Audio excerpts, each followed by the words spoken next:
Baik pemirsa, terima kasih Anda masih bersama kami di Dialog Spesial. Semakin menarik Kang Ben dan juga Kang Fajar terkait dengan permasalahan di Kota Bogor. Jadi memang judul kita pas nih, apa kabar Bogor sebenarnya gitu ya. Baik, saya mau ke Kang Fajar terlebih dahulu. Kang Fajar tadi selain juga kemacetan atau transportasi yang menjadi permasalahan utama di Kota Bogor, juga angka pengangguran yang dikatakan masih tinggi nih begitu ya di Kota Bogor. Padahal Kota Bogor ini penyangga ibu kota begitu dan juga memang sudah predikat kota. Pembangunannya seperti apa sih gitu? Apakah masyarakat di sana IPM-nya masih rendah atau lowongan pekerjaan yang semakin sulit di Kota Bogor? Baik. Pertama, tadi sudah saya sampaikan di awal bahwa IPM Kota Bogor itu termasuk yang tinggi di Jawa Barat. Sudah mendekati, sudah di atas rata-rata nasional. Mengenai pengangguran, kalau misalkan dikatakan masih tinggi, ya betul masih tinggi, masih ada hampir 5% pengangguran di Kota Bogor. Itu menurut data BPS, di mana saya menduga data BPS itu hanya dicatat dari warga dari warga asli atau warga penduduk atau yang berKTP Bogor. Permasalahannya adalah Kota Bogor di bawah populismenya Kang Bima Arya ini menarik minat dari para pemuda di desa-desa sekitar Kota Bogor untuk berurbanisasi ke Kota Bogor. Ya. Karena kalau anak-anak pemuda-pemuda di desa begitu melihat media sosial dan sepertinya ketika dia melihat akunnya Kang Bima Arya, sepertinya Kota Bogor itu sudah menjadi tanah impian begitu. Mereka yang masih muda, masih energik dalam usia produktif, banyak yang tertarik untuk datang ke Kota Bogor. Tapi ternyata kesempatan kerja, lapangan pekerjaan yang tersedia di Kota Bogor juga memang belum dapat memenuhi angkatan kerja atau tenaga kerja yang tersedia. Artinya masih banyak tenaga kerja, masih banyak pemuda-pemuda kita yang belum memiliki pekerjaan. Belum lagi jika kita mau menghitung pengangguran terselubungnya. Dan apalagi jika memang kita mau berbicara mengenai data, pertanyaan selanjutnya adalah berapa banyak warga Bogor yang sebetulnya bekerja di Jakarta. Artinya Kota Bogor yang angka penganggurannya sekitar 4-5% itu apakah betul-betul memang diserap oleh Kota Bogor atau malah didistribusi ke Kabupaten Bogor, didistribusi ke Kota Depok dan terutama ke Jakarta. Itu harus dikaji lebih dalam dan saya pikir Kang Bima Arya juga sangat piawai untuk membaca hal-hal itu. Persoalannya mau jujur atau enggak. Tapi kan sebenarnya kalau prioritas dari visi dan misi kalau kita baca begitu kan bagaimana menjadikan Kota Bogor ini yang aman, nyaman, sejuta, aman tadi begitu. Tapi kalau penganggurannya sebenarnya sudah disentuh belum sih? Yang paling penting begini, Kota Bogor sudah memiliki magnet natural yang luar biasa menurut saya dan itu sudah terjadi di era-era sebelum Kang Bima Arya. Permasalahan selanjutnya adalah dalam beberapa pantauan monitoring media begitu yang saya lakukan, banyak pengusaha atau asosiasi pengusaha yang cenderung tidak happy dengan pelayanan birokrasi terutama mengenai perizinan. Begitu. Jadi beberapa asosiasi pernah merilis pernyataan bahwa dia tidak happy begitu karena di Kota Bogor tidak merasakan kepastian investasi begitu ya, tidak memberikan jaminan kondusivitas dan sebagainya. Tentu memang ini harus dikaji lebih dalam lagi dan yang terpenting adalah bagaimana wali kota itu memiliki wibawa yang cukup kuat di mata birokrasi.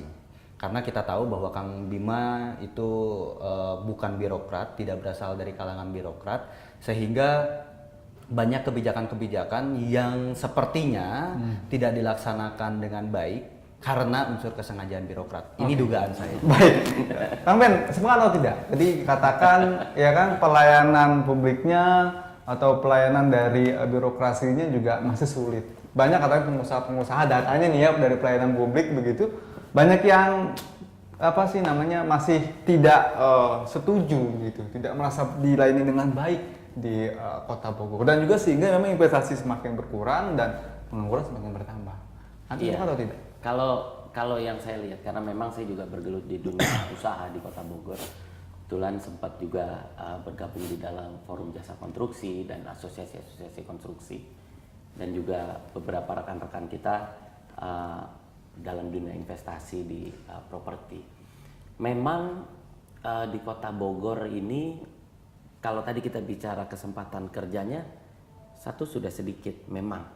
Kenapa? Karena untuk kerjanya di mana, dia mau di mana kerjanya? Karena orang-orang yang mau investasi di Kota Bogor, satu yang pernah lapor ke saya dan saya pernah mengalami, itu memang yang harusnya izin itu 40 hari bisa menjadi 4 bulan, bisa menjadi 4 tahun. Banyak izin-izin di Kota Bogor itu, banyak yang bangunannya sudah jadi, orang-orangnya sudah kerja, sudah direkrut kerja, Tapi perizinannya belum selesai. perizinan belum selesai, orang yang kerja udah sekitar 300 orang, setelah jalan 5 bulan disegel karena perizinan belum selesai. Nah, ini yang salah siapa, yang nakal siapa? Ini kan antara telur sama ayam kan gitu. Tapi memang di Kota Bogor ini menjadi PR utama. Kalau memang kita mau membuat lapangan pekerjaan dan kesempatan kerja dibesarkan di Kota Bogor, itu memang harus ada keamanan untuk orang investasi di Kota Bogor. Yang saya dengar dari teman-teman saya di Jakarta, di Kadin, dan di asosiasi-asosiasi pengusaha, Kota Bogor itu agak sedikit red line untuk investasi. Satu, keamanannya kurang terjamin dalam investasi. Jadi ketika orang, saya pernah ada yang cerita itu dari pembuatan SPBE, izin Pertaminanya saja sudah susah, sudah lama. Ketika sudah dapat izinnya, izin lokasinya, sampai izinnya Pertaminanya habis, izin lokasinya belum beres. Sebenarnya apa yang terjadi di Kota Bogor? Nah inilah, seperti saya bilang, memang kepastian untuk investasi dan memang mungkin regulasi-regulasi yang dibuatnya dan kewibawaan dari kepala daerah. Saya pernah mencoba sambil ada kesempatan, kita sambil studi ke Cina. Di Cina itu dan di Korea kalau nggak salah, itu 3 jam ngurus izin selesai. Jadi di sekarang ada kita BPPT kan, perizinan terpadu. Nah, di sana juga seperti itu. Jadi mau bikin apa? Bikin pabrik. Oke, lahannya di mana? Kita malah belum ada lahan. Saya dapat informasi itu belum ada lahan. Mau cari dari pemerintahnya yang ada di sini. Oh ya sudah, disiapkan lahannya, dikeluarin izinnya. Yang penting dibangun sarana infrastrukturnya. Yang penting orang-orang yang kerja adalah warga situ. Nah, inilah yang harusnya dalam era saat ini, inilah yang harusnya dijalankan. Gitu. Oke, ini kan sebenarnya juga ada instruksi dari Pak Presiden kita, Pak Jokowi, bahwa perizinan harus dipercepat. Betul. Begitu ya. Apakah memang ini instruksi-instruksi ini belum dilakukan? Dan kalau kita lihat sebenarnya investasi-investasi yang masuk ini kan sebenarnya menguntungkan sendiri untuk wilayah-wilayah tersebut sendiri. Sehingga memang tadi ada pengangguran yang banyak, itu salah satu solusinya begitu untuk mengatasi pengangguran. Apa yang terjadi sebenarnya di Kota Bogor? Dan yang pasti itu meningkatkan PAD Kota Bogor. Kalau itu berjalan kan, kalau itu disegel, PAD-nya hilang kan sebenarnya gitu. Nah, yang terjadi mungkin adalah gagal paham kalau saya lihat. Gagal paham untuk memenuhi kebutuhan masyarakat, gagal paham untuk menjadi pelayan masyarakat.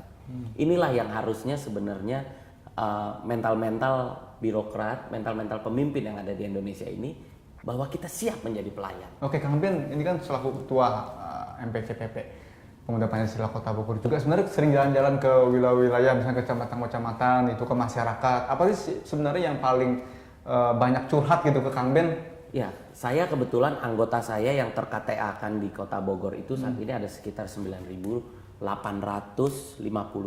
Saya kebetulan baru tadi malam cek. Itu 65%-nya pengangguran. Oke. 65%-nya pengangguran. Bahkan ada yang rumahnya di tengah kota, untuk makan aja sulit. Gitu. Dan mungkin 30%-nya residivis gitu. Nah, cuman inilah tugas kita sebagai organisasi kemasyarakatan yang katanya preman ataupun apa, kita mencoba menjaga mereka, kita coba kasih pendidikan ke mereka, walaupun sebenarnya itu tugas pemerintah. Tapi terkadang pemerintah malah memandang sebelah mata terhadap ormas. Padahal kalau tidak ada ormas, berapa ribu itu orang yang menjadi maling dan rampok, kan gitu. Nah, curhatnya banyaknya ke kita adalah satu, kesempatan kerja. Kesempatan kerja ini memang sulit, sangat sulit, terutama di Kota Bogor. Karena seperti tadi Kang Fajar bilang, dilihat di publik itu bahwa yang penganggurannya hanya 4%. gitu. Karena bagian besarnya kan semua punya kerja, tapi kerjanya kan di Jakarta, Iya. bukan di Bogor. Nah, yang di Bogor yang belum punya KTP-nya juga banyak gitu. Jadi mungkin dia tidak terdeteksi bahwa mereka nganggur gitu. Nah, ini yang sebenarnya menjadi PR lah untuk bersama. Nah, paling kami yang bisa kami lakukan sebagai organisasi kemasyarakatan, kita memberikan pelatihan-pelatihan kepada mereka. Memberikan pelatihan-pelatihan dan kita mencoba menyalurkan, tetapi memang banyaknya adalah pekerja kasar.